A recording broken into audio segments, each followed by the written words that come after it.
안녕하세요. 매일 새로운 사연을 전하는 읽어주는 사연 라디오입니다. 구독과 좋아요, 많은 공유 부탁드립니다. 오늘의 사연 시작하겠습니다.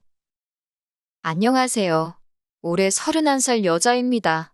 거지근성, 그건 말로만 들었지 내 남편이 그런 사상을 가지고 있는 사람이라고는 생각도 못했습니다. 정말 스트레스를 너무 받아서 요즘 머리카락도 얇아지고 평소보다 더 빠지는 것 같고 피부도 푸석푸석해진 것 같고 좋다는 거 다 써봤는데 별로 효과도 못 보고 있어요. 스트레스가 만병의 근원이라는데 정말 열이 받아 살 수가 없네요. 남편하고는 연애가 엄청 길었습니다. 그래서 그런지 제가 30이 되었을 때 자연스럽게 둘이 결혼 이야기가 나오고 저도 다른 사람은 생각도 못했어요. 시댁 상황이 별로 안 좋은 건 알고 있었습니다. 남편은 홀시모 밑에서 자랐고 시댁은 지방이에요. 홀시모 혼자 몸으로 동네 식당 같은 데서 일하시면서 아들 서울로 대학 보내고 취직할 때까지 서울살이 뒷바라지 해주셨으니 어떻게 보면 대단하신 분이죠. 남편도 뒷바라지만 받으며 살 수 없었으니 대학생활 내내 아르바이트를 안 해본 적이 없고 취직 준비하면서도 짬짬이 일용직 같은 거 나가서 생활비 벌고 그랬습니다. 대학생활은 제가 모르지만 취직 준비하는 기간은 저랑 마침 연애를 시작했던 시기라서 그런 모습 보고 생활력이 참 강한 사람이라고 생각했어요. 명절 때도 본가 안 내려가고 서울에 남아 있었습니다. 그때 일손 구하기가 힘들어서 돈을 더 받는다고 명절 아니어도 집에는 언제든 내려갈 수 있지만 같은 시간 일하고 돈을 더 받는 날은 포기할 수 없다는 게 남편의 의견이었어요. 그래도 명절인데 남들 다 쉴 때 힘들게 일하고 와서 녹초가 돼서 혼자 집에 있는 모습 보면 많이 측은하고 그랬습니다. 저희 부모님께서 그렇게 걱정되면 집으로 데리고 오라고 하셨어요. 명절에 혼자 지내는 것보다 명절 음식 먹으면서 분위기도 내고 그러면 얼마나 좋냐고요. 그때 처음 부모님께 남자친구를 소개해줬고 남자친구도 그때는 염치도 있고 신세졌다는 마음 가지고 있으면서 저희 부모님한테 잘했습니다. 생활력 강하고 저한테 잘하고 저한테 잘하는 만큼 저희 부모님한테 잘하고 그 모습을 보니 솔직히 시댁이 어려운 형편인 건 결혼할 때 크게 고려할 상황이 아니었어요.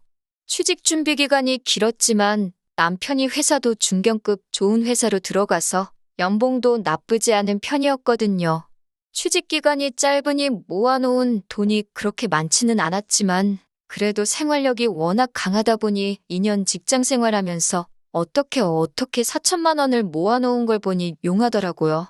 저는 대학 졸업하고 25부터 바로 취직해서 일을 했어요. 월급 많은 직장은 아니지만 부모님이 용돈이나 생활비 같은 것 조금 도와주시고 해서 5년 적금 부어서 1억을 만들었습니다. 남편과 둘이 합치면 1억 4천이었어요.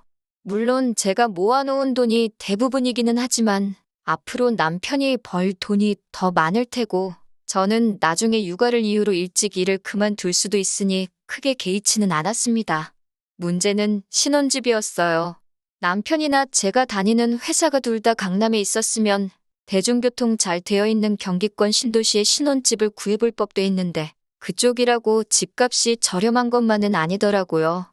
거기에 제가 다니는 회사랑 남편 다니는 회사 위치도 서로 정반대에 있고 경기권에 있으면 출퇴근으로만 버리는 시간도 크고 시간적으로나 체력적으로나 엄청 힘들 것 같아 보였습니다. 그렇다면 서울에 집을 구할 수밖에 없었을 텐데 지금이야 불경기라서 집값이 내려가네 어쩌네 하지만 그때는 서울 집값은 오늘이 제일 싸다는 말이 있을 정도로 매일매일 부동산 가격이 고공행진을 하던 시기였거든요. 대출을 받는 건 상관이 없는데 대출이자 달마다 나갈 거 생각하면 저도 일은 나이가 아닌데 자녀 계획을 세울 수 있나 없나 싶었고 빌라 전세에 들어가자니 솔직히 TV에 전세 사기다 뭐다 해서 안 좋은 것만 잔뜩 접했던지라 그건 내키지 않았어요. 월세 사는 것도 생각해봤는데 그러면 대출 받는 거랑 뭐가 다른가 싶어서 그것도 내키지 않았고요. 친정 부모님께서 제가 신혼집 구하는 것 가지고 이렇게 스트레스를 많이 받는 걸 보다 못해서 저를 불러서 이야기를 하시더라고요. 두 분이서 은퇴하시면 공기 좋은 곳에 집 짓고 살 계획이셨다고 해요. 은퇴 계획이다 보니 틈틈이 준비를 해오셨기 때문에 땅도 이미 가지고 계신 상태였고 구체적인 계획도 다 가지고 계신 상황이었어요. 단지 시기를 생각하지 못해서 땅만 가지고 계시고 집은 올라가 있지 않은 상황이었고요. 친정 부모님께서 제안하신 게 일단 친정집에 저희가 들어와서 같이 살자고 하시더라고요. 친정 부모님은 그때 맞춰서 건축 허가도 받고 업자랑 컨택도 해보고 집을 바로 올리시겠다고요. 당장 저희가 친정 부모님하고 같이 사는 게 불편하지 않겠나를 걱정하시더라고요. 시집살이도 하는데 대릴 사위는 못할 게 뭐냐고, 그리고 암만 계산해봐도 집 지어지는데 암만 길어봐야 1년이 안 걸릴 거잖아요?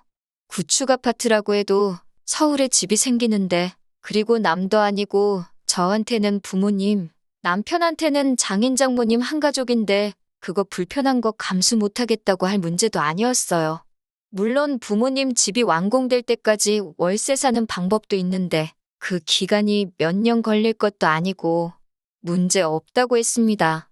남편한테 신혼집 문제를 이렇게 하게 되겠다 이야기를 했는데 당연히 좋아하더라고요. 집이 해결되었는데 이제는 돈을 모으는 일밖에 안 남은 거잖아요. 대출 없이 시작한다고 생각하니 여유 자금도 훨씬 많아지고 자녀 계획 세우는데도 솔직히 제가 지불하는 거나 마찬가지니 남편 외벌이 시킨다고 해도 그렇게 눈치도 안 보였고요. 저희 결혼 날짜 맞춰서 친정부모님 은퇴 후 지내실 집도 토목공사가 시작되었어요.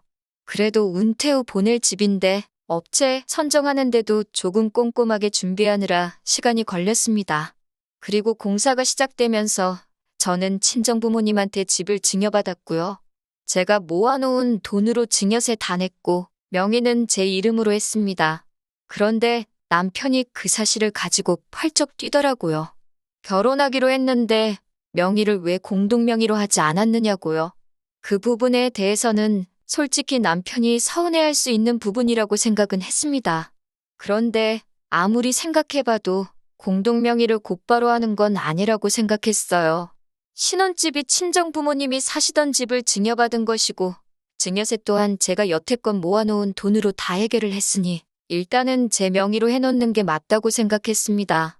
공동명의로 바꾸는데 무슨 억만금이 드는 것도 아니고 연애를 길게 하기는 했지만 같이 살았던 건 아니었으니 부부간의 신뢰를 쌓아가고 시간이 지남에 따라 제가 남편에게 경제적으로 의지하게 될 날이 올 텐데 그때가 돼서 공동명의를 해도 늦지 않다고 생각했거든요.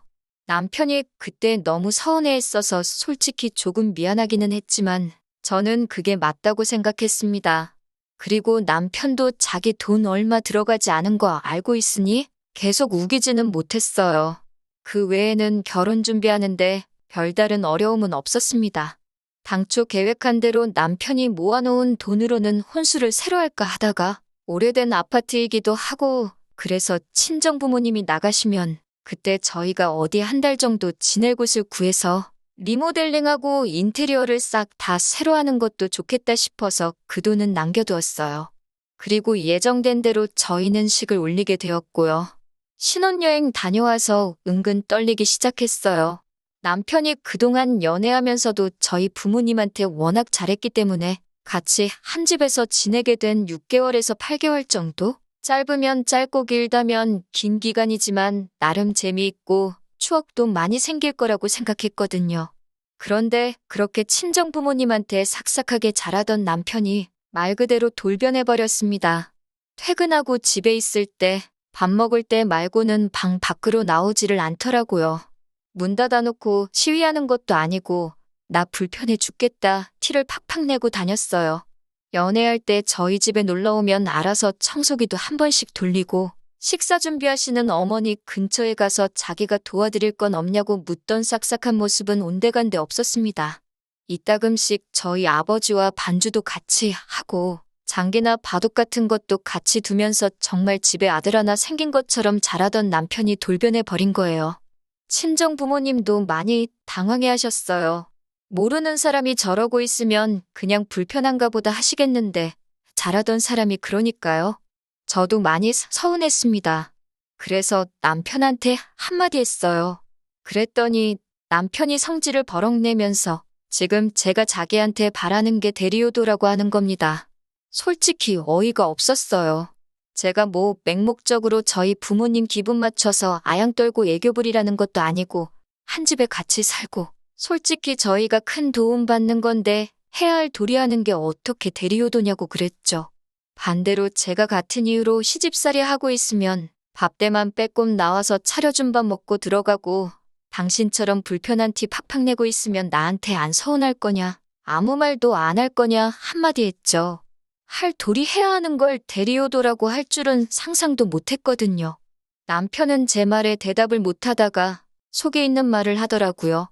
왜 우리가 큰 도움을 받고 있느냐고, 진명이가 제 걸로 돼 있으니 따지고 보면 저만 도움을 받는 거 아니냐고 우기기 시작했습니다. 이렇게 치졸한 사람인 줄은 생각도 못했어요.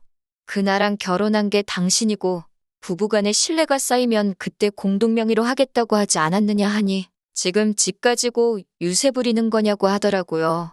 그러면 이 집 포기하겠다. 다시 부모님 명의로 돌려놓을 테니 둘이서 대출 갚아나가며 공동명의로 집 구해서 시작하자고 했습니다. 그러니까 그럴 필요는 또 뭐가 있냐고 하는 거예요. 당신 하는 행동이 딱 그거 아니냐고, 공동명의 해주기 전까지는 남처럼 지내겠다고 시위하는 거 아니냐 했습니다. 그러니 아무 말도 못하고 나중에 가서는 자기 생각이 짧았다고 숙이고 들어오더라고요. 그 뒤로 연애할 때 하던 것처럼 하는 건 아니지만 적어도 방문 쾅 닫아놓고 시위하듯 있지는 않았습니다.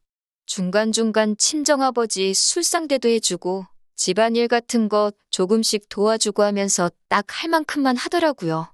약간 엎드려 절 받는 기분이 들기도 했는데 그래도 친정부모님이 조금 안심한 듯 보여서 저도 길게 말은 안 했습니다. 저희가 친정에서 신세지면서 첫 월급을 받은 날이었어요. 남편이 결혼 전부터 시부모님께 생활비 명목으로 50만 원씩 보내고 있는 건 이미 결혼 전부터 알고 있었고 결혼 후에도 그렇게 하겠다고 미리 이야기가 돼 있던 부분이었고요. 그런데 남편이 난데없이 100만 원을 보내드려야겠다고 하는 거예요. 말한 거랑 다르지 않느냐고, 그렇게는 못하겠다고 저도 반대를 했습니다. 그랬더니 남편이 자기가 계산서를 들이밀면서 저희가 한 달 친정에서 지내면서 배달음식 시켜 먹은 금액하고 한번 부모님 모시고 같이 고기 먹으러 다녀온 것, 친정어머니랑 같이 장보고 와서 제가 계산한 것 등등 해가지고 금액을 싹 다 적어놨더라고요. 양가의 효도 똑같이 해야 하는 거 아니냐고 하면서 저희가 친정에서 지내면서 안 해도 되는 지출을 한 거나 마찬가지니 그 돈만큼 자기 어머니한테 드려야겠다는 거예요. 얼이 빠져서 말도 안 나오더라고요. 막말로 배달음식이며 외식한 거며 심지어 장봐온 거 계산해 준 것까지 지는 안 먹었나요? 치킨 같은 거 시켜 먹어도 친정 부모님이 닭다리는 사위가 먹으라고 주시는 분입니다. 다리가 2개니까 장인 장모님 드시라고 거절할 법도 한데 2개 다 지가 먹고 그랬거든요. 집에서 밥 먹는다고 매일같이 고기 반찬 만들어 먹는 집이 어디 있겠어요? 장봐드린 것도 그런 이유 때문에 그래요. 저희 가족 결혼 전에는 평소에 그냥 마른 반찬에 국물도 없이 간단하게 식사 때우고 아침에는 밥 대신 누룽지 끓여서 숭늉 마시고 출근하고 그랬었거든요. 그런데 저희 어머니가 사위 배고프면 일할 때 힘 안 난다고 매 끼니마다 고기 반찬 해주시고 정 없으면 스팸이라도 한 조각씩 구워서 올려주시고 했어요. 자기 처먹은 건 생각도 안 하고 계산 대신 해준 게 효도라고 하면서 불공평하다고 떠들고 있으니 저는 이차로 어이가 없었습니다. 그걸 어떻게 그렇게 계산할 수가 있느냐 하니 나중 가서는 자기도 자기가 억지 부리는 걸 아는지 자기가 가끔씩 장인 술상대도 해주고 집 청소도 도와주니 그런 것도 다 포함해야 한다고 하는 겁니다. 정신 똑바로 차리라고 했어요. 너 지금 여기 삭받고 더부살이 하고 있는 거 아니라고.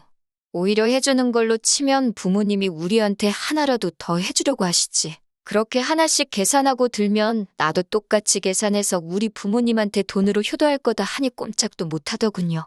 왜 그렇게 불공평해하고 자기 엄마 못 챙겨서 저렇게 안달인가 했는데 이때 싹을 보고 아예 일찍 관두던가 해야 했는데 멀리 떨어져 사는 홀씨목 걱정에 저러는 건 줄 알고 이해하려고 들었던 저와 저희 부모님만 중간에서 바보가 돼버렸네요.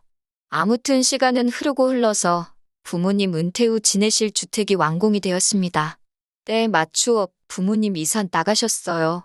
제 평생을 부모님하고 같이 지내왔는데 이제 멀리 떨어져 지낼 생각을 하니 많이 아쉽더라고요.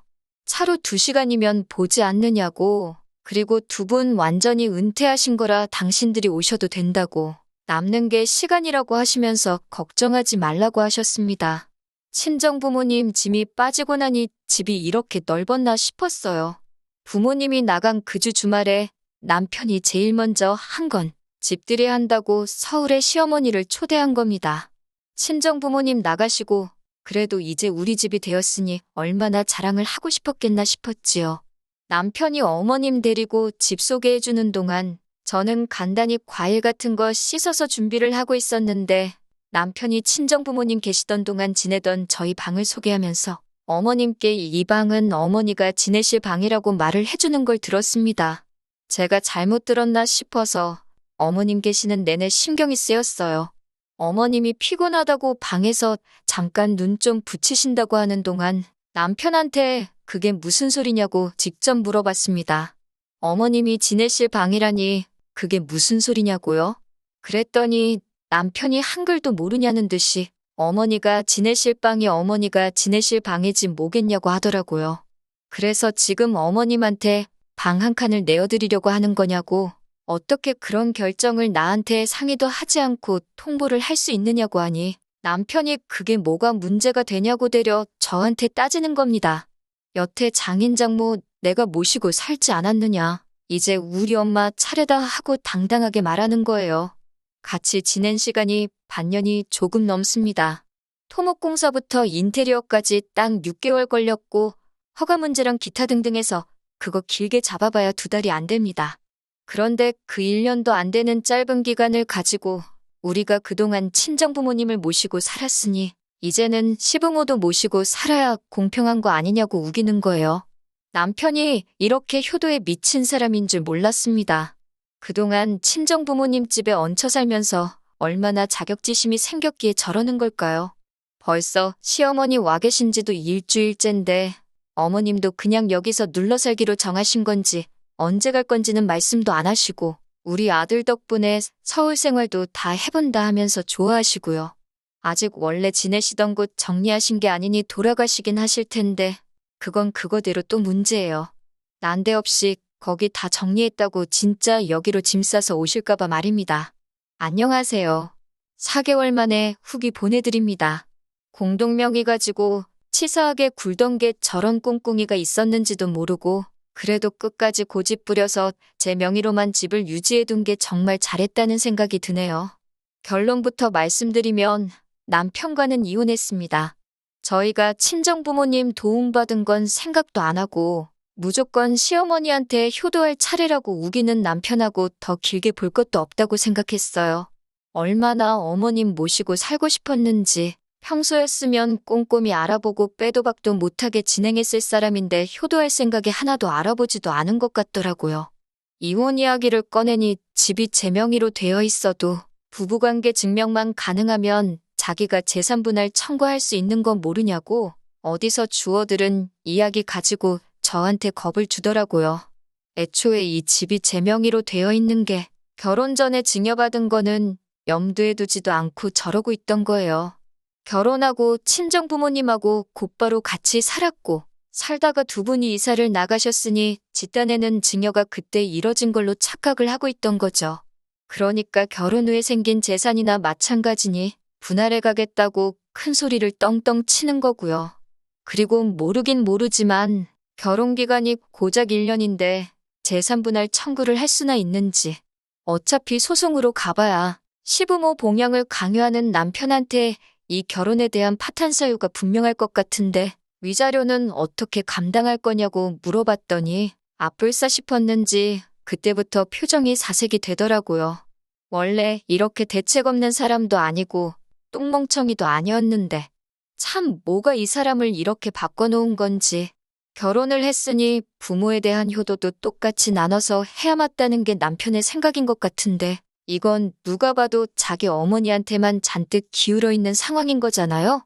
나중 가서는 시어머니 혼자 계시니까 장인 장모님한테 하는 것만큼 두 명치의 효도를 해야지 공평한 거 아니냐고 하는데 저는 솔직히 남편이 고집 그만 부리고 어머님은 어머님대로, 친정부모님은 친정부모님대로, 그리고 또 우리는 우리대로 행복하자 하고 부모님께 효도는 딱 남들 하는 만큼의 도리만 하자고 했으면 용서해줬을지도 몰라요. 그런데 친정부모님한테 신세는 있는 대로 져놓고서는 혼자 자격지심의 시어머니한테만 효도해야 한다고 하는 저게 저는 이해가 도통 안 된다는 말이죠. 결국 의견을 좁히지 못하고 남편하고는 이혼하게 되었습니다. 이제 와서 갑자기 효도가 하고 싶다면 말리지 않는다고요. 그런데 혼자 하라고 했습니다. 제가 친정 부모님한테 싹싹하게 좀 해달라고 했을 때 대리효도 시키지 말라고 하지 않았느냐고. 우리 문제는 이혼을 하지 않는 이상은 해결되지 않을 문제인 것 같다고요. 결국 효자 남편은 저보다 홀시어머니를 택했네요. 그런데 웃긴 건 시어머니는 아직도 서울에 안 오시고 지방에 혼자 계십니다. 자기 때문에 아들이 이혼했다 죄책감에 그러시는 건지 아니면 대학교 갔을 때부터 혼자 지내던 아들 뒷바라지를 이제 와서 다시 시작하려니 번거로워서 그러시는 건지 그건 아무도 모르지요. 하지만 하나 확실한 건 자기 부모님만 소중하다고 생각한 남편은 모든 걸 잃고 저렇게 혼자가 되었다는 사실입니다. 언젠가 이혼하게 되었을 텐데 괜히 저도 공동명의니 뭐니 제3분할이니 이런 거 신경 쓸 필요 없을 때 빠르게 결단해서 빠르게 이혼해버린 게 참 잘한 일이라고 생각해요. 이미 바닥을 봤다고 생각하지만 나중에 돈 문제 가지고 구질구질하게 그러고 있으면 바닥 그 밑에 못 볼 꼴까지 더 봐야 했을 생각만 하면 역시 이혼이 제 인생의 흠이 될 수도 있지만 잘한 결정이라고 생각합니다. 긴 이야기 들어주셔서 감사합니다. 오늘의 사연은 여기까지입니다. 구독과 좋아요, 알람 설정해주시면 앞으로 더 좋은 사연으로 찾아오겠습니다. 감사합니다.